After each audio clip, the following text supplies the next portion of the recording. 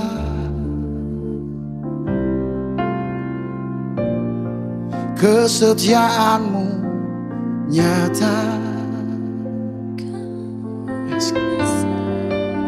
Di sepanjang hidup kami. Sebab itu kami menyembah-Mu. Sebab itu kami memuji-Mu. Sebab Kau Allah, Allah yang perkasa. Tuhan, tiada yang lain. Hanya Kau satu di hatiku. Tuhan, tiada yang lain. Hanya Kau satu di hatiku. Tuhan, tiada yang lain. Hanya Kau satu di hatiku. Sekali lagi katakan Tuhan. Tuhan, tiada yang lain. Hanya Kau satu di hatiku.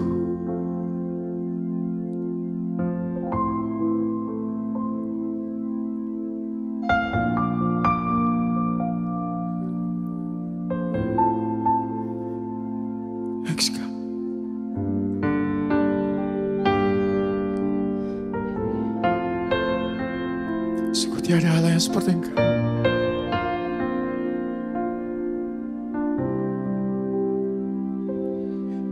Ya Tuhan, tiap jam ku memerlukan-Mu. Engkau lah yang memberi sejahtera penuh. Setiap jam ya Tuhan, di Kau ku perlukan. Ku datang juru selamat, berkatilah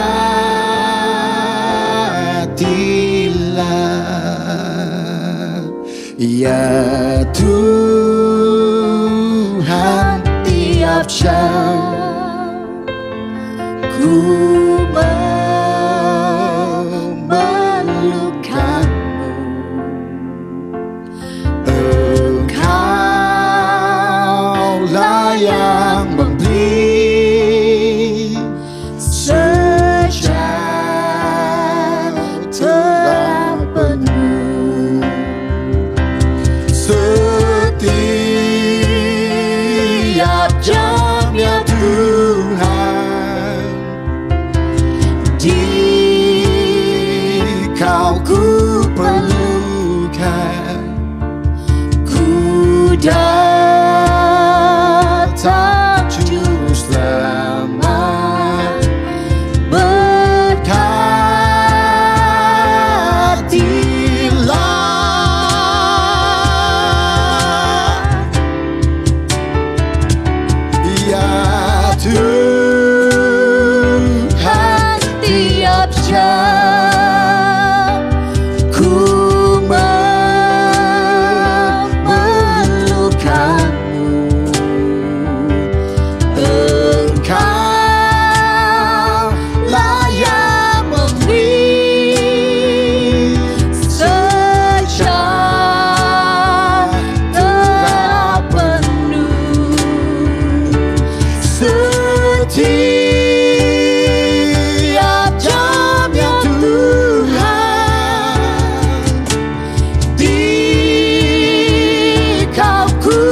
is well, it is well with my soul.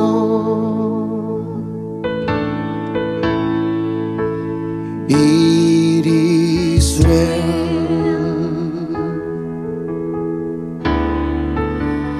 with my soul. It is well, it is well with my soul. It is well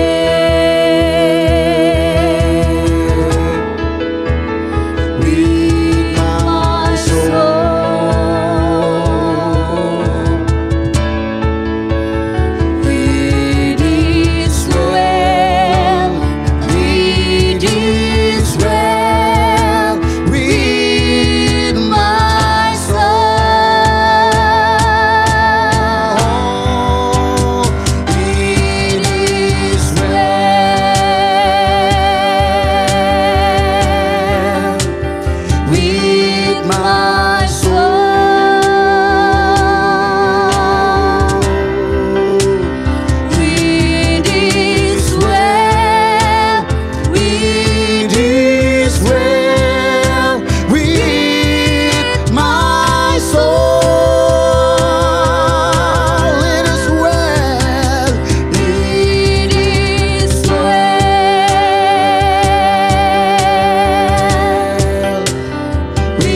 Shalom Bapak Ibu yang terkasih dalam Tuhan. Saya percaya setiap Anda semuanya diberkati dengan pujian penyembahan yang ada.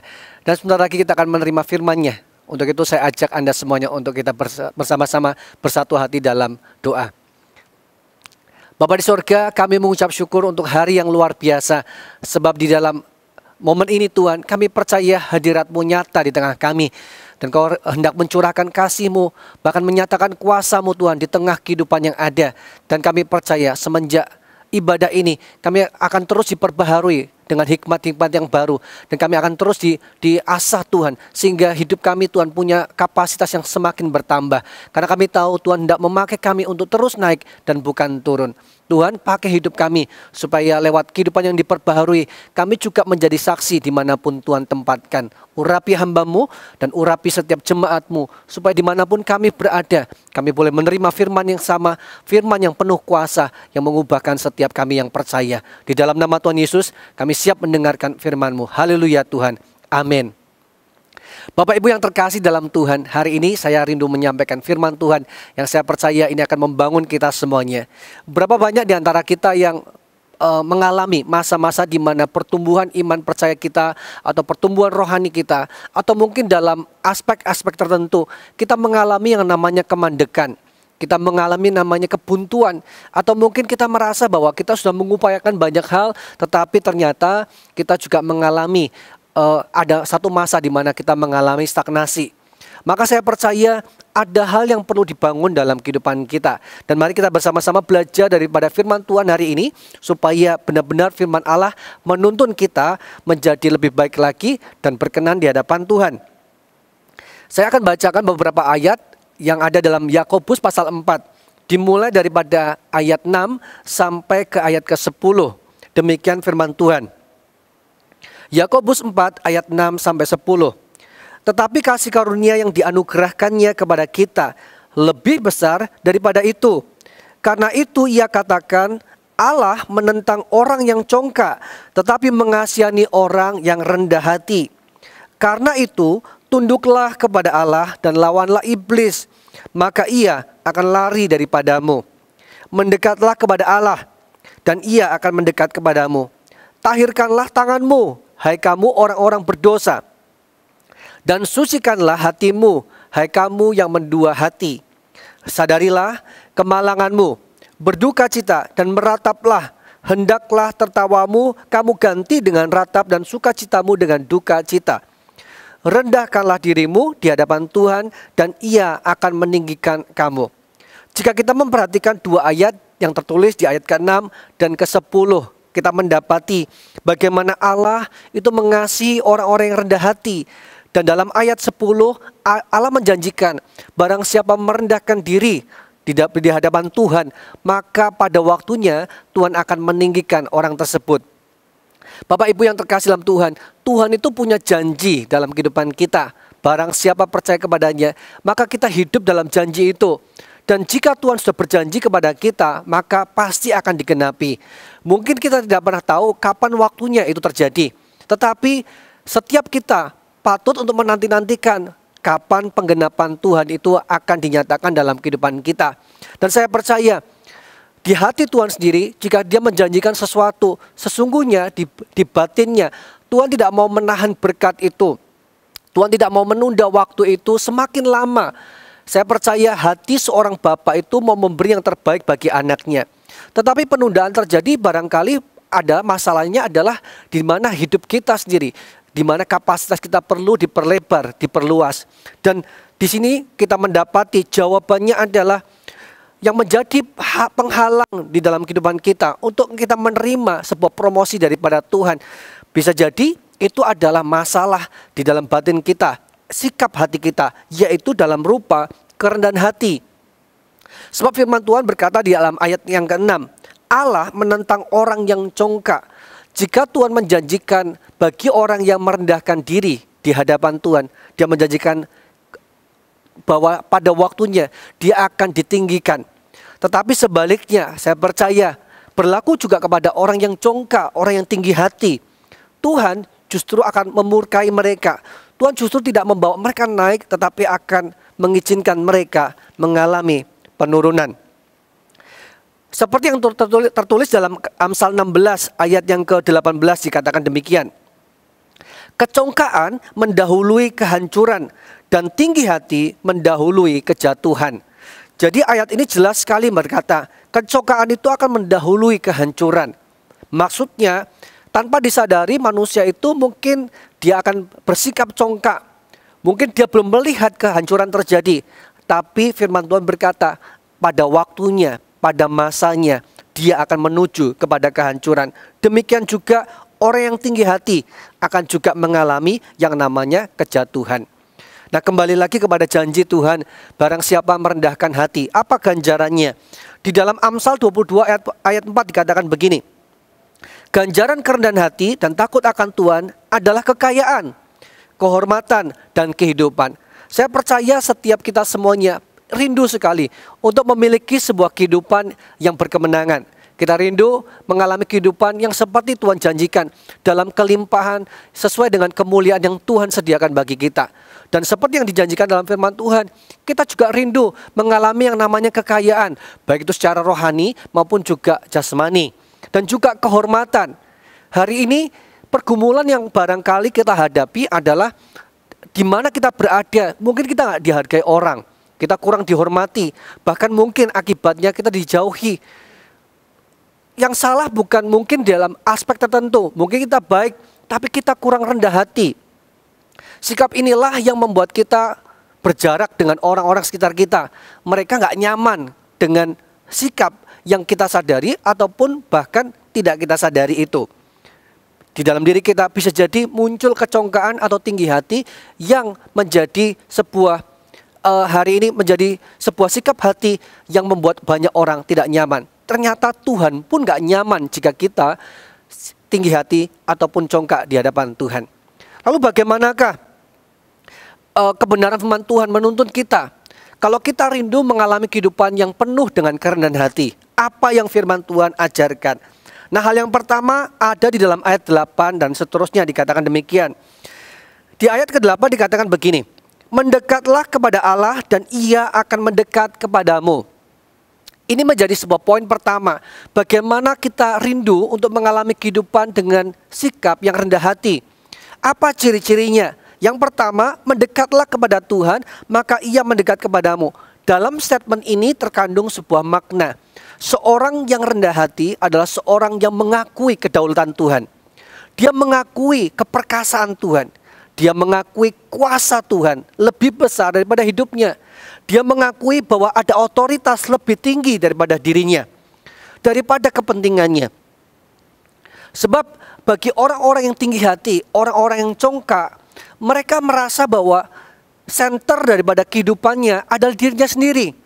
Segala sesuatu kiblatnya adalah dirinya. Dia merasa bahwa hidupnya jauh lebih baik daripada orang lain. Bahkan powernya, kuasanya, otoritasnya lebih daripada Tuhan. Seolah-olah Tuhan tidak boleh intervensi di hidupnya. Hidup ini sepenuhnya milik diri sendiri. Nah, orang seperti ini biasanya cenderung menutup diri. Dia tidak mau ditegur, dia nggak mau ada yang namanya intervensi-intervensi ilahi. Dia tidak mudah mempercayai bahwa jika ada intervensi ilahi, mereka tidak mudah mengakui bahwa itu adalah perbuatan Tuhan. Ambil contoh, jika Tuhan mengizinkan keberhasilan terjadi buat kehidupan orang seperti ini, orang yang demikian akan langsung menyimpulkan, keberhasilan ini karena perbuatanku, keberhasilan ini karena jerih lelahku. Aku kerja lebih dari 8 jam, bahkan 12 jam sehari. Aku tuh banting tulang, aku tuh kerja keras, penuh dengan keringat. Aku lakukan ini semuanya. Akhirnya muncul yang namanya keberhasilan, muncul yang namanya kekayaan. Orang yang seperti ini bisa menjadi orang yang lupa Tuhan dan menjadi orang yang kita kenal dengan lupa diri. Orang yang seperti ini identik dengan tinggi hati ataupun congkak.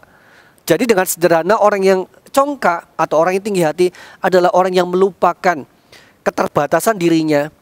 Justru dia mengakui dia lebih unggul daripada Tuhan atau bahkan tidak mengakui kelebihan orang lain.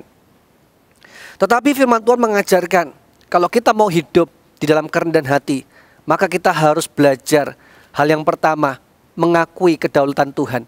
Kita mengakui kuasa Tuhan, kita mengakui otoritas Tuhan, bahwa Dia adalah Raja di atas segala raja. Dia adalah pencipta kehidupan kita. Kita ini ciptaannya. Bukankah kita dibuat oleh Dia dari debu tanah? Dan di dalam diri kita dihembuskan nafas kehidupan yang berasal daripada Allah, Roh Allah sendiri. Jadi di dalam diri kita itu adalah buatan tangannya. Kita nggak mungkin berkata kita lebih hebat daripada pencipta. Jelas orang yang seperti ini itu nggak tahu dirinya berasal dari mana. Kita bisa simpulkan orang yang demikian itu orang yang takabur, orang yang tinggi hati, ataupun bahkan congkak.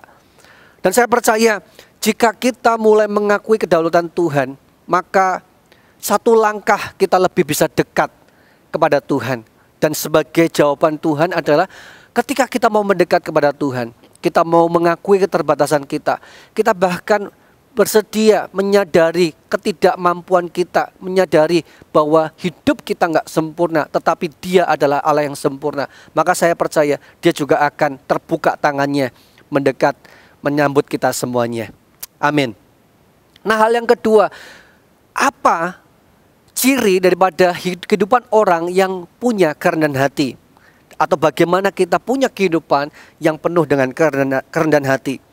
Hal yang kedua dituliskan dalam Yakobus pasal 4 ayat 8b. Dikatakan demikian, tahirkanlah tanganmu, hai kamu orang-orang berdosa. Sekali lagi, tahirkanlah tanganmu, hai kamu orang-orang berdosa. Ayat ini mengandung sebuah makna. Ciri daripada seorang yang hidupnya rendah hati adalah orang-orang yang menghidupi pertobatan. Hidup dalam pertobatan, dia menyadari akan kesalahannya. Dia rela mengakui apa yang sudah diperbuatnya. Dia tidak menutup diri, dia tidak bahkan mengingkari perbuatan salahnya ataupun perbuatan jahatnya. Tetapi orang-orang yang hidupnya rendah hati, justru dia bersedia terbuka. Dia bersedia tampil apa adanya. Dan ketika dia menyadari kesalahannya atau dia disadarkan oleh orang lain, bahkan disadarkan oleh Tuhan, dia tidak membela diri, dia tidak defensif, atau bahkan dia tidak menghindar. Justru ketika detik di mana dia disadarkan atau dia menyadarinya, dia akan cepat-cepat berbalik kepada Tuhan. Bukankah pertobatan berarti berbalik kepada Tuhan? Hidup kembali kepada jalan yang benar. Nah, orang yang rendah hati itu adalah orang yang justru mudah menginsafi kesalahannya. Orang yang mudah mengakui perbuatan-perbuatannya. Dia tidak justru tawar-menawar, bahkan menghindar atau mungkin berbalas-balasan, berargumentasi, menyampaikan pendapatnya seolah-olah alasan-alasannya itu benar, membenarkan perbuatannya. Dia justru menguburkan fakta di balik segala alasan. Jika kita memilih bersikap demikian, maka kita bukan semakin dekat dengan kehidupan yang rendah hati, tetapi kita akan semakin punya kehidupan yang justru tidak rendah hati. Kita akan menjadi keras hatinya. Kita akan menjadi orang yang tidak lembut hatinya. Bapak Ibu yang terkasih dalam Tuhan, bahkan di dalam firman Tuhan kita akan temukan ada orang-orang yang tidak sempurna, termasuk para nabi yang dipakai pada masa perjanjian lama di dalam Alkitab. Salah satunya adalah seorang Musa. Musa, seperti yang kita tahu, dia adalah orang yang ketika melakukan sesuatu dia bertindak secara spontan, dia bertindak menurut anggapannya pribadi. Apa yang dia lakukan ketika dia menolong orang sebangsanya, dia langsung pukul, dia langsung bunuh orang tersebut. Dan dia menyangka bahwa dirinya adalah yang paling benar dengan sikapnya itu. Dan kemudian ketika orang-orang Yahudi mempertanyakan siapa yang menyuruh kamu melakukan itu, dia sendiri kemudian terpukul dengan sikap-sikap itu. Memang dia belum menyadari kesalahannya, tetapi Tuhan mengizinkan untuk sekian lama, kemudian dia bisa menyadari lewat campur tangan Tuhan. Tuhan mengubahkan seorang yang menganggap dirinya paling benar, seorang yang melihat dirinya benar, seorang yang sulit mengakui kesalahannya, seorang yang keras tapi diubahkan dengan cara Tuhan. Bahkan Tuhan melabeli seorang Musa dengan seorang yang lemah lembut hatinya. Orang yang rendah hati, orang yang hidupnya rendah hati akan semakin lemah lembut hatinya, mudah menginsafi, mudah untuk dibentuk. Katakan amin. Ciri yang berikutnya dari seorang yang hidupnya itu dalam kerendahan hati. Yang ketiga, di kalimat berikutnya dalam Yakobus pasal 4 ayat ke-8 dikatakan, dan sucikanlah hatimu, hai kamu yang mendua hati. Sekali lagi, dan sucikanlah hatimu, hai kamu yang mendua hati. Perkataan ini mengandung makna bahwa Tuhan memberi teguran kepada orang-orang yang hari ini dalam hidupnya itu mendua hati. Artinya dia juga mengakui kebenaran tetapi juga melakukan ketidakbenaran. Dia mengakui paham dunia ini, pikiran dunia ini. Sebab itu poin ketiga bicara tentang jika seorang itu mau hidup dalam kerendahan hati, maka dia harus menjadikan firman Allah sebagai sumber kebenaran yang mutlak dan tidak ada duanya. Seorang yang mendua hati itu menjadikan dua kebenaran, ya, sesuatu yang dia pegang, yang berasal dari Tuhan, tapi juga sekaligus apa yang dari dunia ini dia menganggapnya dua-duanya boleh dilakukan bersamaan. Dia punya standar ganda. Dia bukan punya satu standar yang utama, tetapi dia punya standar ganda di hidupnya. Seolah-olah seperti orang lain berkata, kamu kalau hari Minggu kelihatan kudus, kamu kelihatan tulus, tapi di luar hari Minggu kamu punya gaya hidup yang berbeda. Kamu nggak lagi kudus, kamu mempraktekkan ajaran-ajaran dunia ini. Tetapi waktu kamu melayani, kamu menghidupi ajaran-ajaran Kristus. Tetapi di luar pelayananmu, kamu kembali kepada kehidupan masa lalumu. Jadi orang tersebut punya standar ganda di hidupnya. Tetapi firman Tuhan mengajarkan kepada kita, kalau kita mau memiliki senantiasa kehidupan yang penuh dengan kerendahan hati, maka cirinya adalah orang yang demikian itu memakai firman Allah sebagai sumber kebenaran yang mutlak, bukan yang lain, bahkan termasuk bukan pikirannya juga, dan juga apalagi perasaannya. Bapak Ibu yang terkasih dalam Tuhan, pikiran dan hati kita itu tidak bisa selalu konsisten, tidak bisa selalu disiplin di dalam satu posisi yang sama. Sejujurnya jika kita rela mengakui pikiran kita itu diisi dengan banyak informasi, diisi dengan banyak pengetahuan, dan seringkali mungkin tanpa kita sadari atau mungkin kita sadari, segala pengetahuan yang masuk, pikiran yang masuk, informasi yang masuk kepada pikiran kita itu bisa mengubah pendirian kita, mengubah sikapnya kita. Nah, bahayanya adalah jika informasi yang kita terima itu tidak berpadanan dengan firman Tuhan, maka kita di posisi seolah-olah seperti kereta yang berdiri bukan di dua rel, ya, kanan dan kiri, yang menuju tujuan yang sama, tetapi malah justru menuju ke tempat yang berbeda. Satu rel, ya, menuju kepada kebenaran Kristus, tetapi rel yang lain menuju kepada kebenaran dunia. Ya, menurut apa kata orang, menurut informasi atau pengetahuan-pengetahuan dunia, ajaran-ajaran dunia. Pada waktunya nanti, cepat atau lambat, kereta itu, gerbongnya pasti akan terjungkal, pasti akan terjatuh dan keluar daripada rel itu. Demikian juga kehidupan kita hari ini. Tidak mungkin selamanya kita bisa hidup dengan dua prinsip yang kita sama-sama mau hidupi. Prinsip dunia dan prinsip kebenaran. Sesungguhnya firman Tuhan berkata, gelap dan terang tidak mungkin dipersatukan. Jika kita memilih hari ini sebagai orang percaya, maka kita harus belajar mempraktikkan kerendahan hati dengan mulai menghidupi bahwa kebenaran firman Allah harus menjadi sumber kebenaran yang mutlak dari hidup kita. Di mana ketika kita mau berkata-kata, bahkan ketika kita mau bertindak, atau bahkan ketika kita mengambil keputusan, kita boleh mencari penasihat seperti kitab Amsal katakan, di mana penasihat banyak, maka kita bisa mengambil keputusan dengan bijaksana. Tetapi bukan berarti maksud kitab Amsal berkata penasihat itu segala macam penasihat, bukan demikian. Tetapi penasihat yang dimaksud adalah penasihat-penasihat yang sumber kebenarannya adalah firman Allah. Nah, jika kita bertanya kepada orang-orang yang demikian, maka itu akan mendukung kebenaran yang kita lakukan di dalam firman, sesuai dengan firman Allah. Maka itu akan membawa keuntungan kita. Tetapi jika kita hari ini justru asal mencari informasi, asal mencari pengetahuan di segala penjuru mata angin, maka yang terjadi tanpa firman Allah yang berdiri sebagai kebenaran yang mutlak dalam kehidupan kita, kita akan terombang-ambingkan dengan angin pengajaran yang ada.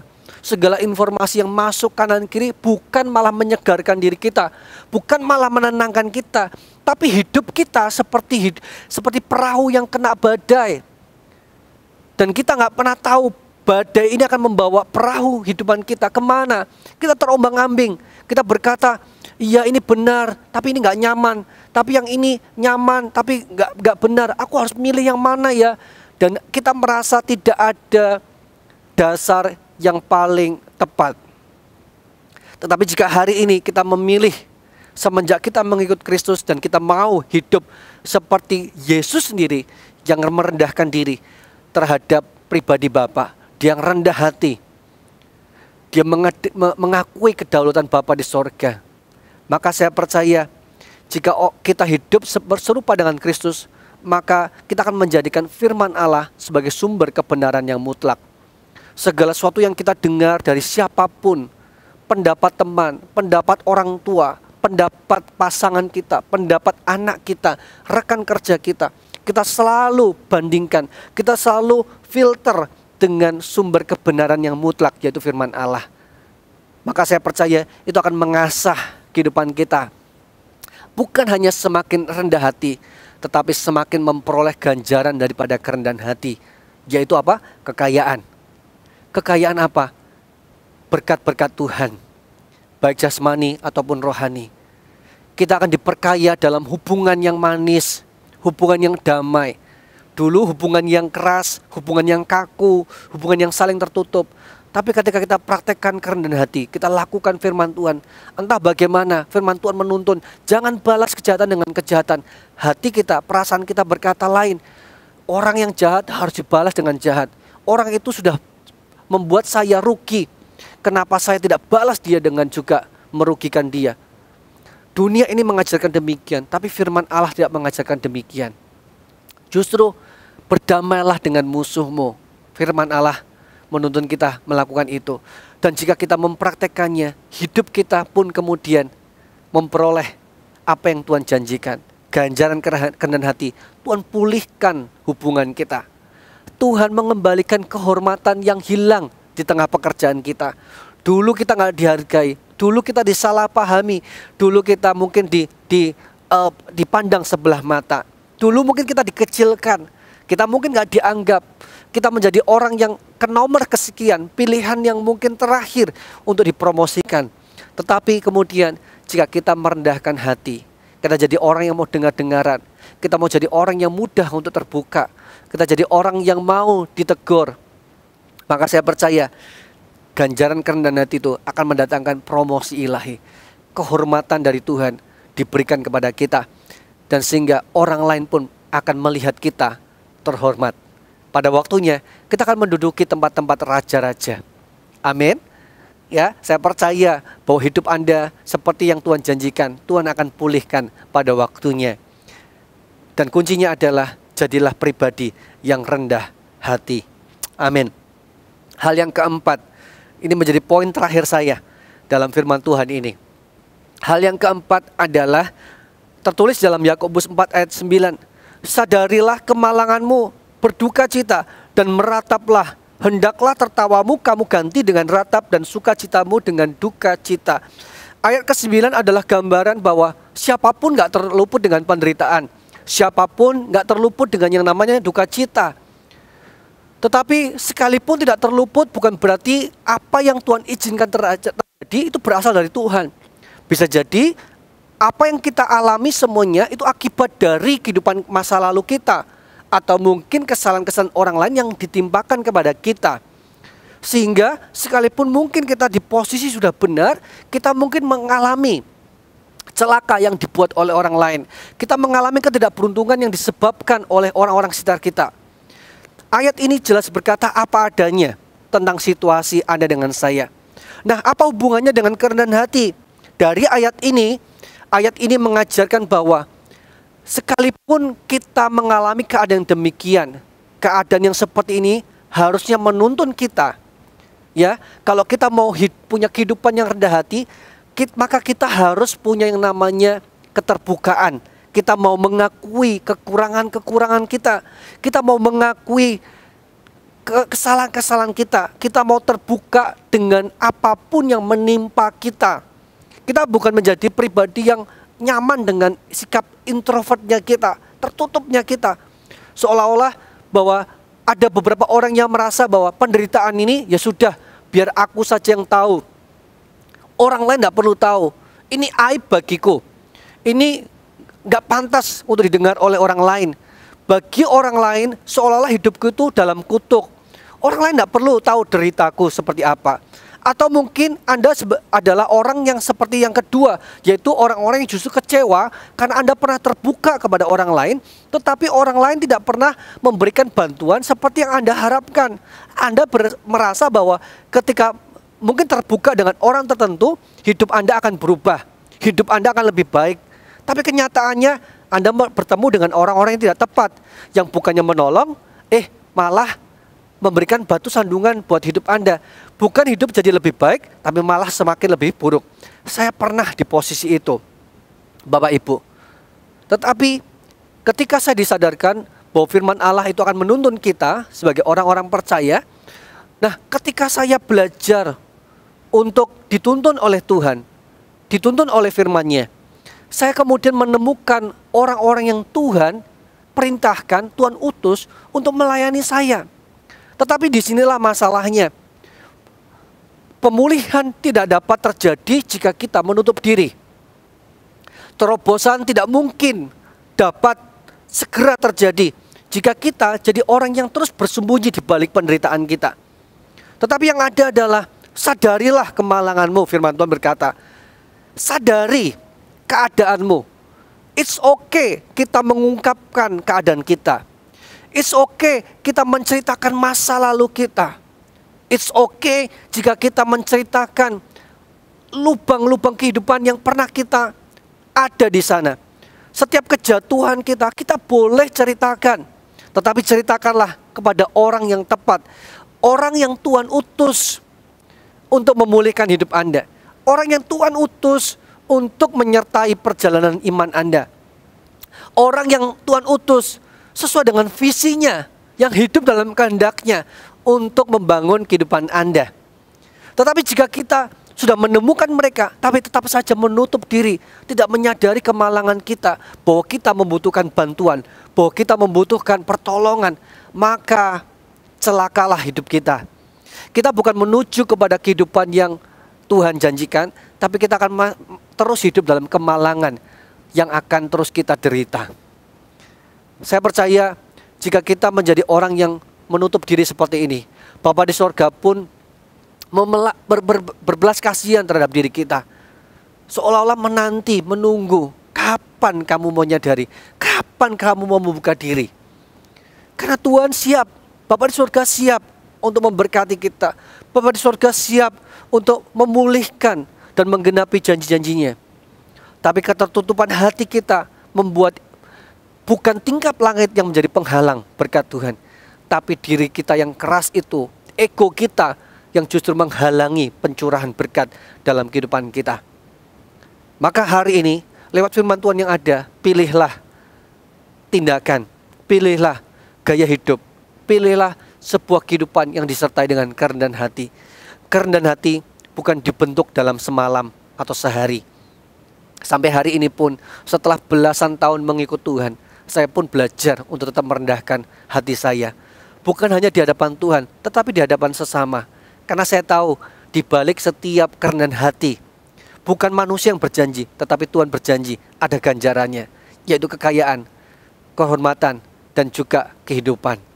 Saya percaya Anda yang hari ini mendengarkan firman Tuhan ini, jika Anda buka diri sebaik-baiknya, sedalam-dalamnya, dan mengizinkan Roh Allah bekerja, menuntun Anda, mengupas segenap kehidupan Anda dari layer, dari lapisan yang buruk dikupas, dari sikap yang tidak manis dikupas, dari sikap yang keras dikupas.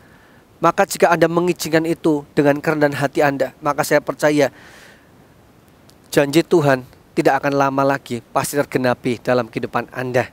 Ya, sebagai penutup ayat yang terakhir dikatakan, rendahkanlah dirimu di hadapan Tuhan dan Ia akan meninggikan kamu. Saya percaya setiap Anda yang mendengarkan firman Tuhan siap untuk hidup dalam kerendahan hati, dan pada waktunya Tuhan akan meninggikan hidup Anda. Mari saya undang setiap kita semuanya untuk kita bersama-sama berdoa. Kita akan meteraikan firman Tuhan supaya firman Tuhan berkuasa dan memerdekakan Anda semuanya. Mari taruh tangan kita di dada kita. Haleluya. Bapa di sorga, aku bersyukur untuk penyampaian firman Tuhan yang ada. Biar benih firman Tuhan ditaburkan ke setiap tanah hati. Apapun jenis tanah hati mereka, Tuhan tidak mengurangi kualitas firman yang ada. Tetapi hari ini aku percaya bahwa benih firman Tuhan sudah ditaburkan ke tanah hati setiap Bapak Ibu Saudara sekalian. Dan barang siapa mendengar, hendaklah mereka melakukannya. Barang siapa menerima firman Tuhan ini, biarlah firman itu bertumbuh dalam hidupnya, berkali-kali lipat menghasilkan buah yang menyenangkan hati Tuhan, memuliakan nama Tuhan, dan pada waktunya hidup mereka akan jadi kemuliaan bagi nama Tuhan. Tuhan, aku berdoa, meteraikan firman-Mu tinggal dalam kehidupan jemaat-Mu dan siapapun yang mendengar pemberitaan firman Tuhan ini. Dalam nama Tuhan Yesus kami berdoa dan mengucap syukur. Haleluya. Amin. Bapak Ibu yang terkasih dalam Tuhan, tiba waktunya kita akan memberikan persembahan. Untuk itu bagi Anda yang sudah siap memberikan persembahan, saya akan tuntun Anda dalam doa. Dan bagi Anda yang mau memberikan persembahan secara online, Anda bisa scan QR Code yang tertera di layar Anda, atau bisa mengirimkan persembahan Anda melalui transfer sesuai dengan nomor rekening yang ada pada layar kaca. Baik, mari kita sama-sama satukan hati kita dan kita akan berdoa untuk persembahan yang ada. Bapa di sorga, kami mengucap syukur karena hari ini kami beroleh kesempatan untuk memberi Tuhan bagi kerajaan-Mu, bagi kemuliaan-Mu Tuhan. Dan kami percaya setiap persembahan yang kami berikan menjadi satu taburan yang manis yang bisa Tuhan pakai untuk memperluas kerajaan Allah di muka bumi ini. Kami percaya Tuhan tidak ada benih daripada pemberian ini yang jadi sia-sia, tetapi akan berguna bagi kerajaan Tuhan. Terima kasih Bapak, kami siap memberi dengan sukacita. Di dalam nama Tuhan Yesus kami siap memberi. Mari angkat kedua tangan kita di hadapan Tuhan dan kita akan terima berkat Tuhan. Bapak Ibu yang terkasih dalam Tuhan, terimalah segala berkat yang terbaik dari Allah Bapa di sorga yang mengasihi Anda lebih dahulu sebelum Anda melakukan sesuatu bagi Dia. Dan terimalah juga penyertaan daripada Tuhan Yesus Kristus. Dia hadir dalam kehidupan Anda sehingga Anda tidak pernah seorang diri menjalani kehidupan ini.